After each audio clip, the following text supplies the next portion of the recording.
즐거이 헌신하였음이니 여호와를 찬송하라. 아멘. 사사기 5장 1절에서 9절 말씀을 통해 성도의 삶에는 믿음의 흔적이 남는다라는 제목으로 하나님 은혜를 나누도록 하겠습니다. 성도의 삶에는 믿음의 흔적이 남습니다. 자동차 깜빡이에도요 표정이 있습니다. 오래된 드라마인데요, 내 이름은 김삼순이라는 드라마에 나온 그 김삼순의 대사입니다. 이렇게 말을 해요. 너 자동차 뒷공무니에도 표정이 있는 거 알아? 초보들이 살짝 끼어들 때 깜빡이가 얼마나 수줍어하는지, 그 운전자가 얼마나 진땀 빼는지 다 보여. 난폭 운전자는 깜빡이도 난폭해. 뒷공무니에 나 건들지 마 다 써있다고. 벌써 15년이 넘은 드라마인데요, 제가 그 대사가 기억에 참 남아요. 깜빡이에도 표정이 있다. 아무런 감정이 없는 그냥 깜빡인데도 그 깜빡이 켜는 모습, 차가 들어가는 그 모습에서 운전자의 마음이 드러난다라는 거예요. 그러니까 그 사람의 흔적이 나타나는 거죠. 내 삶엔, 우리의 삶에는, 사람들의 삶에는요 하나하나 흔적이 남습니다.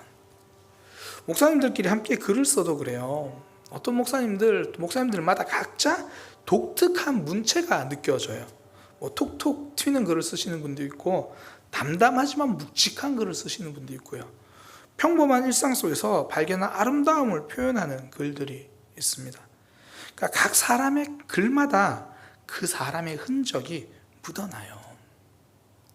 성도의 삶에는 믿음의 흔적이 묻어납니다. 믿음의 흔적이 남아요. 크게 두 가지의 의미에서 그렇거든요. 하나는 하나님의 일하심이 있잖아요. 하나님이 우리 속에서 일하시니까 그 흔적이 남죠. 큰 트럭이 지나가도 바퀴 자국이 남거든요. 하나님이 우리 인생 끌고 가시는데 하나님의 발자국 남을 수밖에 없죠. 하나님의 일하심의 흔적, 그 은혜가 보입니다. 또 하나는요, 사명의 흔적이 있어요. 그러니까 성도가 믿음의 길을 걸어간 흔적이 있다는 거예요. 순종하는 흔적, 하나님 앞에서 쓰임받은 흔적, 그 사명 감당한 흔적이 남는다는 거예요. 이 두 가지가 크게 믿음의 흔적으로 우리에게 나타나는 거죠. 저 오늘 본문을 통해 이 두 가지를 함께 살펴보려고 하는 거예요. 오늘 본문은 드보라와 바락의 노래입니다. 다른 말로 하면 고백이다 이렇게 말할 수 있겠죠. 시스라와 그의 군대를 물리치고 노래 부르는 장면입니다. 여러 가지 관점에 볼 수 있겠지만 크게 두 가지 살펴볼 건데요. 첫 번째는 이 전쟁 하나님이 하셨습니다. 하나님이 이끌어 주셨습니다. 하나님이 우리 삶을 붙들고 계십니다. 하나님의 일하심을 고백하는 거죠. 그 4절부터 보면 하나님의 역사를 고백하거든요. 여호와여, 주께서 세일에서부터 나오시고 에돔 들에서부터 진행하실 때에 땅이 진동하고 하늘이 물을 내렸다. 이 세일하고 에돔 전부 광야에서 광야길을 이야기를 하는 겁니다. 5절에 보면 또 산들이 여호와 앞에 진동하니 신의 산도 이스라엘의 하나님 여호와 앞에 진동하였다. 그러니까 이 모든 게 이스라엘 백성들의 과거에 광야길을 지나는 동안 그 출애굽 과정을 먼저 이야기를 하는 거예요. 그러니까 출애굽 과정에 하나님이 하셨다. 그러니까 이런 표현을 이제 모세가 그 신명기 그러면 이스라엘 백성들이 출애굽 여정을 마치고 그걸 되짚으면서 다시 설교하는 게 신명기잖아요. 그 신명기 33장 2절에 보면 모세도 출애굽 여정을 이런 식으로 묘사해요. 여호와께서 시내산에서 오시고 세일산에서 일어나시고 바란산에서 비추시고 1만 성도 가운데 강림하셨고 그의 오른손에는 그들을 위해 번쩍이는 불이 있도다. 이게 지금 신명기, 그러니까 광야 길을 다 정리하면서 이야기를 하는 거예요. 그러니까 지금 드보라와 바락이 이야기한 게 바로 그겁니다. 이스라엘이 걸어온 광야에는 이스라엘의 발자국만 있었던 것이 아니라 하나님의 발자국도 함께 하셨다, 그 이야기를 하는 거예요. 하나님이 우리를 지켜주고 계십니다. 우리 인생 그렇잖아요. 돌아오면 내가 한 결정도 많지만 그 결정으로 여기까지 온 게 아니라 하나님 붙드심으로 여기까지 왔잖아요. 성도는 내 힘만으로 사는 것이 아닙니다. 혹은 우연의 연속으로 만들어진 삶이 아니라는 거죠. 하나님의 일하심이 있습니다. 지난 수요일 새벽에 제가 설교를 하면서 그때 또 하필 본문이 홍해를 건넌 다음에 이스라엘 백성들이 하나님을 찬양하는 그 15장 내용이었거든요. 그 15장 21절까지 전체 또 그 찬양 내용을 살펴봤는데, 그때도 함께 나눴던 내용이 뭐냐면, 성도는 우연으로 살지 않고 응답으로 산다는 거예요. 그냥 어쩌다 보니 여기까지 온 것이 아니라는 거예요. 오늘 우리가 그냥 날이 너무 더워서 교회는 에어컨 나오니까 어쩌다가 이 자리에 앉아 있는 게 아니라는 거죠. 하나님의 도우심이 있었습니다. 이스라엘 백성들이 광야를 걷다가 그냥 걷다 보니 뭐 가나안 땅 입구까지 온 것이 아니고, 하나님의 구름 기둥으로, 하나님의 불 기둥으로 인도해 주신 거죠. 우리의 삶 그렇습니다. 하나님의 불 기둥 때문에 우리가 춥고 외로운 시간을 견딘 거예요. 하나님의 구름 기둥 때문에 뜨겁고 견디기 힘든 아픔을 견딘 거죠. 표면적으로 보면요, 그냥 나 혼자 산 것 같은데 하나님의 은혜로 여기까지 온 거죠. 어쩌다 여기까지가 아니라 은혜로 여기까지입니다. 하나님께서 이스라엘 백성들을 왜 광야로 보내십니까? 그것도 잠시 스쳐 지나가는 게 아니라 40년간 있게 하셨거든요. 뭐 겉으로 보기에는 이스라엘 백성들의 불순종의 결과죠. 그러나 또 한편으로는요, 이게 하나님의 수업이에요. 공부라고요, 훈련. 그 속에서 너희의 힘으로 사는 것이 아니다. 이스라엘 백성들 입장에서는 내 힘으로 사는 것이 아니다. 하나님의 은혜가 있다. 그거 배우는 거죠. 광야, 정말 텅 빈 곳이잖아요. 그곳에서 이스라엘 백성들이 봐야 할 건 메마른 땅도 아니고 뜨거운 태양도 아니고요, 하나님의 은혜입니다. 우리 직장 생활 가운데서, 우리가 신앙생활하면서 우리가 보아야 할 것은 뭐 나를 힘들게 하는 상사나 많은 업무가 아니라, 나를 지치게 하는 일들이 아니라 나에게 여전히 은혜 주시는 하나님입니다. 붙들어 주시는 그 하나님.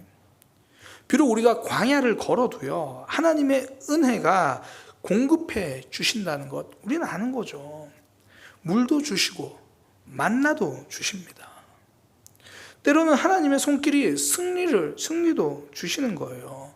아말렉의 공격도 무찌르게 하시죠. 바산 왕과 싸워서도 이기게 하시거든요. 이 모든 건 이스라엘이 그 광야길을 잘 준비해서가 아니라 하나님의 일하심이 있기 때문입니다. 이스라엘이 전투를 잘해서가 아니라 하나님의 일하심이 있기 때문입니다. 혹여나 내 삶이 그래도 지금까지 오게 된 것, 야, 나 참 잘 살았다. 맞죠? 최선을 다해서 수고하셨습니다. 애쓰셨습니다. 그러나 우리의 준비 너머에 하나님의 일하심이 있었습니다. 우리가 두 주먹 불끈 쥐고 걸어가는 그 너머에 하나님이 우리를 꽉 쥐고 붙들고 온 삶이 있었다라는 거죠. 뭐 저의 지난 모든 삶을 돌아보도 그래요. 뭐 관점에 따라서는 뭐 열심히 살려고 했다고 말할 수도 있겠지만 하나님의 도우심이 더 크죠. 지금 돌아보니까요, 제 삶은 지도 없이 걸어온 그런 삶 같아요. 어디로 어떻게 가야겠다, 그런 지도 없이 그냥 한 걸음 한 걸음 걸어온 삶이에요. 물론 제가 그때그때 지도는 있었어요. 앞으로 이렇게 사역해야겠다, 이렇게 목회해야겠다. 그런데 제가 돌아보면 그 계획대로 된 건 하나도 없어요. 그냥 하나님의 인도하심대로 된 거예요. 그러니까 저는 나름 지도를 보면서 온다고 봤는데, 지금 생각해보면 그 지도는 잘못된 거고요, 하나님이 인도해 주신 거죠. 그 가수 장기하 씨 노래 중에 이런 노래가 있습니다. 그 가사가 이런 거예요.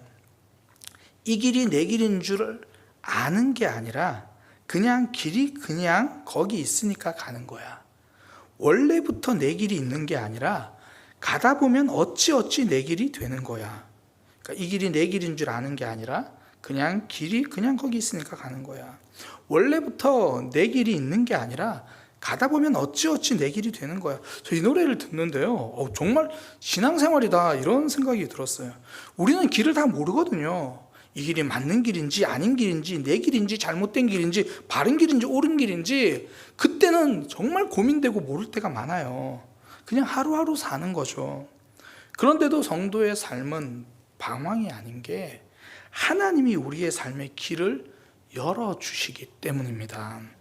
그러니까 원래부터 내 길을 내가 다 알고 가는 게 아니라 나는 그냥 어찌 하는 것 같은데 하나님이 계획하고 계시고 하나님이 붙들고 계시는 거죠. 그러니까 성도의 삶에는 하나님께서 일하신 흔적이 있는 거예요. 그래서 우리는 내일보다 오늘에 더 집중하잖아요. 내 삶의 지도는 내가 가지고 있지 않고 하나님이 가지고 계신다. 그리고 그 하나님이 내 길을 인도해 주신다. 그러니 우리에게 필요한 건 오늘 한 걸음 걷는 삶이죠. 그냥 내가 지금 숨 쉬고 있는 순간 하나님 생각하고 있는가? 그거죠. 하나님의 일하심을 믿는다는 건 오늘 내가 숨 쉬는 이 시간이 신앙생활이기를 기도하는 거예요. 오늘 한 걸음을 걷는 것. 하나님이 인도하시니까. 예수님이 베드로를 보고 나를 따르라 이야기를 하셨죠. 그때 예수님이 베드로한테 네가 나를 따라오면 이렇게 될 거다 프레젠테이션 쫙 해가지고 뭐 너를 위한 5개년 계획 이런 거 없어요. 그냥 유일하게 해주신 한마디, 내가 너로 사람 낚는 어부가 되게 해주겠다. 이것도 정말 두루뭉술한 말이죠. 사실 나중에 초대교회 지도자가 되고 나서야 야 진짜 이 말이 맞네라고 생각을 하지만 사실 삶 속에서는 이게 과연 이루어질지 늘 넘어지고 깨지고, 예수님께 늘 자주 듣는 말이 이 믿음이 없는 거사, 이 믿음이 작은 거사. 맨날 오죽하면 예수님이 베드로한테 사단아 물러가라 막 그러고. 그러니까 그런 내 삶 속에서 어떻게 내가 하나님의 백성이 되고 사람 낚는 어부라는 게 도대체 뭘까? 그렇게 하는 삶인데도 그래도 하나님께서 결국 그 인생 그렇게 만들어 내시잖아요. 오죽하면 예수님이 제자들에게 함께 계실 때 가끔 앞일에 대해서 이야기하시거든요. 근데 제자들은 다 못 알아들어요. 그러니까 말씀해 주셔도 못 알아들어요. 뭐 십자가를 이야기해도 못 알아듣고 부활을 말해도 못 알아듣고. 요한복음에 보면 예수님이 정말 답답하시니까 나중에 이렇게 말씀하세요. 지금은 너희가 무슨 말인지 모르겠지만 나중에 성령님 오시면 알게 될 거야. 근데 이게 베드로만 그런 게 아니고 꼭 제 모습도 그래요. 하나님께서는 언제나 말씀 묵상할 때마다 알려주시거든요. 내가 너와 함께 하겠다. 너의 앞길은 내가 책임지겠다. 선명한 말이죠. 근데 사실 되게 두루뭉술하잖아요. 그래서 어떻게 하시겠다는 거고, 그래서 내일 어떻게 되고 다음 주 어떻게 되고 1년 후에 어떻게 되냐고 우리는 항상 두루뭉술하다고 답답해하는데 우리 인생 지도는 하나님 들고 계신 거예요. 우리에게 하나님의 일하심이 있는 거죠. 지금은 다 모를 수 있습니다. 그러나 정확하게 인도해 주실 거예요. 이번 시스라와의 전투에서 바락이 경험한 게 그거잖아요. 하나님이 이기게 하실 거다, 가라. 그때 바락은 이거 어떻게 해요? 못합니다. 드보라님이 함께 가시면 갈 거예요. 자신 없어 하죠. 본인은 안 될 것 같다 그래요. 근데 그 결말 하나님이 이기게 하시죠. 바락은 철병거 900대를 물리칠 전략이 바락에게는 없습니다. 그러나 하나님이 가라고 하시면 이유가 있습니다. 하나님이 우리를 이 자리에 부르셨잖아요. 이유가 있습니다. 우리를 하나님의 백성으로 삼으셨잖아요. 하나님이 붙드신 손길이 있습니다. 성도는 모든 길이 다 그려진 지도를 붙들고 가는 게 아니고 내 삶에서 일하시는 하나님을 붙들고 가는 거예요. 오늘 한 걸음 순종이고요. 오늘 호흡하는 순간 이것이 믿음 생활이 되기를 하나님께 기도하는 거예요. 그렇게 하나님은 우리 삶에서 일하십니다. 성도에게는 그 흔적이 있는 거예요. 이스라엘 백성들에게는 광야를 인도하신 하나님의 일하심이 있다면 우리에게는 광야 같은 신앙생활, 이 삶을 인도하시는 하나님의 일하심, 그 흔적이 있습니다. 두 번째, 오늘 이 노래를 통해 두드러지게 나타난 특징이 뭐냐면 이 사명자의 흔적이에요. 그러니까 하나님이 부르실 때 하나님이 함께 하자, 너 이거 좀 하자라고 할 때 아멘이라고 말한 그 흔적이요. 성도의 삶에는 이 믿음의 길을 걸어간 흔적, 이 사명을 감당한 흔적이 남거든요. 이 드보라와 바락이 노래를 하면서 이렇게 하나님을 찬양하는데 유독 이 찬양에서는 지도자들의 동참, 백성들의 동참, 함께했던 지파들 그 이야기가 굉장히 많아요. 2절에 보면 이렇게 이야기합니다. 이스라엘의 용솔자들이 용솔하였고 백성이 즐거이 헌신하였으니 여호와를 찬송하라. 그러니까 지도자들이 앞장서서 이끌었다는 거예요. 용솔자들이 용솔했다. 지도자들이 앞장서서 이끌었고 따르는 백성들도 즐겁게 헌신했다 그래요. 그러니까 함께 전쟁에 동참했다는 거죠. 성도의 삶에는 이 사명의 흔적이 남아요. 하나님께서 부르실 때 아멘하고 걸어간 그 흔적. 근데 이게 은혜거든요. 왜냐하면 모든 이들이 그런 흔적을 남길 수 있는 것은 아니기 때문입니다. 우리는 끝까지 하나님께 쓰임받은 다윗 왕도 알고 있지만 우리는 성경에 사울 왕도 기록되어 있다는 것을 알잖아요. 바울의 유언장 같은 편지가 디모데 후서잖아요. 그러니까 감옥에 있는 바울이 마지막으로 하고 싶은 말을 이제 디모데에게 남긴 거죠. 그 디모데 후서 제일 마지막 장인 4장이에요. 바울은 데마라는 사람에 대해서 이렇게 남깁니다. 4장 10절에 데마는 이 세상을 사랑하여 나를 버리고 데살로니가로 갔고, 데마는 이 세상을 사랑하여 나를 버리고 갔다. 분명히 바울과 함께 했다는 사람이란 뜻이잖아요. 그러나 결국 믿음의 흔적이 아니라 외면한 사람이라는 기록이 남습니다. 믿음의 길을 걷는 것 쉬운 일은 아닙니다. 그러나 하나님이 그 길에서 우리를 부르신 이유는 우리가 하나님의 사명에 동참한 그 흔적, 그 사명의 흔적을 남길 수 있는 기회를 우리에게 주시는 거거든요.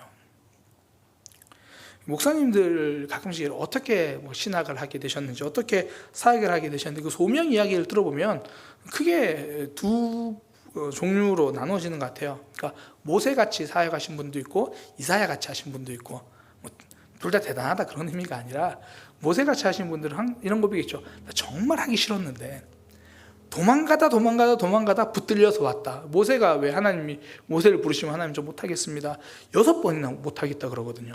하나님 나중에 보낼 만한 사람을 보내소서. 그런데도 하나님이 보내셔서 이제 가는 그 모세 같은 그런 분들도 있다. 보통 그런 이야기를 참 많이 들어요. 모세는 거절하고 도망갈 때까지 도망가 봤는데 안 돼서 합니다. 그런 이야기. 귀하죠. 하나님 부르셔서 아멘에서 가니까. 근데 이사야 같은 그런 헌신도 있습니다. 이사야 6장 8절에 보면 참 저는 이 장면이 너무 멋있어요. 하나님께서 말씀하시는 목소리를 이사야가 듣거든요. 내가 또 주의 목소리를 들으니 주께서 이르시되 내가 누구를 보내며 누가 우리를 위해서 갈고 하시니.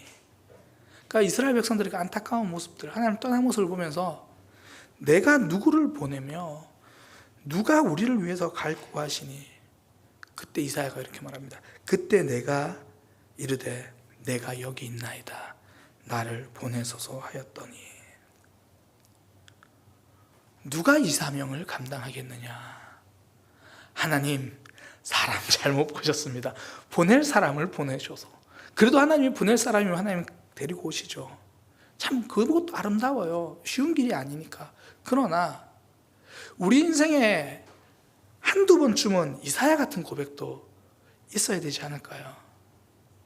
지금 저 영혼을 위해서, 지금 이 하나님 나라 확장과 이 사역을 위해서 누구를 보내며 누가 하나님을 위해서 갈고, 그때 사랑의 교회 성도가 이르되 주여 내가 여기 있나이다 나를 보내소서. 두 가지 모습이 다 멋지지만 이왕이면 이사야가 멋있잖아요. 오늘 본문은 이스라엘 백성의 승전가예요. 이겼다, 승리했다, 참 감사하다. 그런데 뒤쪽에 보면요, 함께 했던 지파가 있는 반면에 함께 하지 못한 지파까지도 안타깝게 다 적혀 있어요.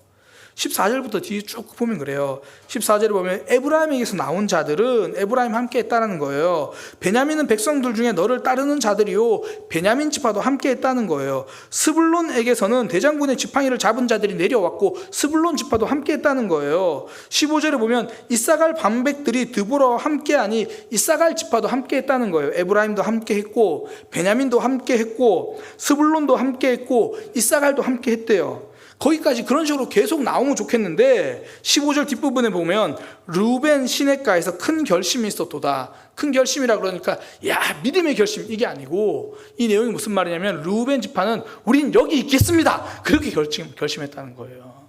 우린 여기 있겠습니다. 그 뒤에 보면 그러니까 계속 나와요. 루벤 시냇가에서 큰 결심이 있겠다. 우리는 여기 시냇가 여기에 머물러 있겠습니다. 길르앗도 마찬가지고 요단 강 저쪽에 거주하면서 여기 있겠습니다. 단도 마찬가지고 단도 그냥 자기들 그곳에 있겠습니다. 어떤 지파는 전쟁하는 길에 우리가 함께 나가겠습니다라고 말을 했지만 어떤 이들은 함께하지 않겠다고 큰 결심을 했다라는 거예요.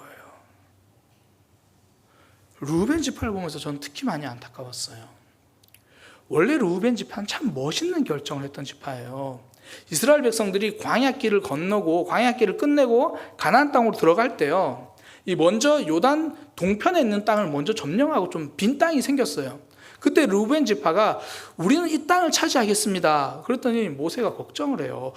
너희들이 그 땅에 안주해버리면 가나안 땅 전쟁은 어떡하느냐. 그때 르우벤 지파가 뭐라 그러냐면, 우리가 이 땅을 우리는 이 땅에서 머물겠지만 전쟁은 함께 할 겁니다. 그러니 우리는 여기 전쟁 못하는 사람들을 여기 남겨두고 우리 전쟁할 수 있는 사람은 다 같이 가서 전쟁하겠습니다. 모세가 그렇게도 약속을 했고요. 요수아가 딱 그 지도자로 바뀌고 나서 요수아를 찾아가서 우리는 여전히 전쟁에 함께 하겠습니다라고 동참했던 지파예요. 그렇게 용감하게 동참하고 사명의 흔적을 남겼던 그 르우벤 지파가 이번 이 전쟁에서는 큰 결심을 하고 앉아 있은 거예요. 사명의 길 함께 가지 않은 거죠. 물론 모두가 같은 모습일 수는 없습니다. 성향이 다르고 성격이 다르죠. 누구는 앞장서서 일하는 대신 누구는 뒤에서 간절히 기도해야죠. 필요합니다. 같은 모습일 수는 없지만 하나님을 향한 한 방향일 수는 있어야 하는 거죠. 지난 우리가 요한 3서 안식월 전에 우리 금요일 기도 함께 나누면서 순풍과 역풍에 대한 이야기를 함께 했었잖아요. 하나님의 사역에 순풍과 같이 그 길에 동참하는 그 사명자들, 그 믿음의 흔적을 남기는 사람, 그런 믿음의 백성 되기를 축복합니다. 내 삶이 역풍이 되지 않기를, 끝까지 하나님께서 부르시는 그 사명의 자리로 가서 아름다운 믿음의 흔적이 남기를, 하나님께서 우리에게 믿음의 흔적을 남길 수 있는 기회로 부르실 때에 그 사명에 동참할 수 있는 믿음의 삶이 되기를 축복합니다. 하나님께서는 우리 삶에서 일하십니다. 그래서 성도의 삶에서는 그 믿음의 흔적이 남는 거예요. 또 하나, 하나님은 우리 삶에서 부르십니다. 우리가 동참함으로 그 믿음의 흔적이 남는 거예요. 때로는 예배 자리로, 때로는 기도의 자리로, 때로는 말씀 전하고 복음 전하는 자리로, 사랑하는 자리로 우리를 부르실 때에 함께 동참해서 믿음의 흔적을 남기는 거룩한 주의 종 되시기를 축복합니다. 이 말씀을 정리하겠습니다. 모든 사람의 순간순간 다 흔적이 남거든요. 성도의 삶에는 믿음의 흔적이 남습니다. 우리 하나님이 일하신 흔적이고요, 우리가 거기에 동참한 사명의 흔적입니다. 그 믿음의 흔적 발자취가 선명하게 남는 믿음의 삶 되기를 축복합니다. 기도하겠습니다. 하나님, 우리의 삶, 하나님의 일하심을 기억하고 오늘 하루하루 살아가는 삶이 되게 하여 주옵소서. 믿음의 길을 걸어가기 원합니다. 힘들고 어려워도 주님 부르시면, 주님 내가 여기 있나이다, 나를 보내소서 말씀 앞에 순종하는 그런 주의 백성 되게 하여 주옵소서. 예수님의 이름으로 기도드립니다.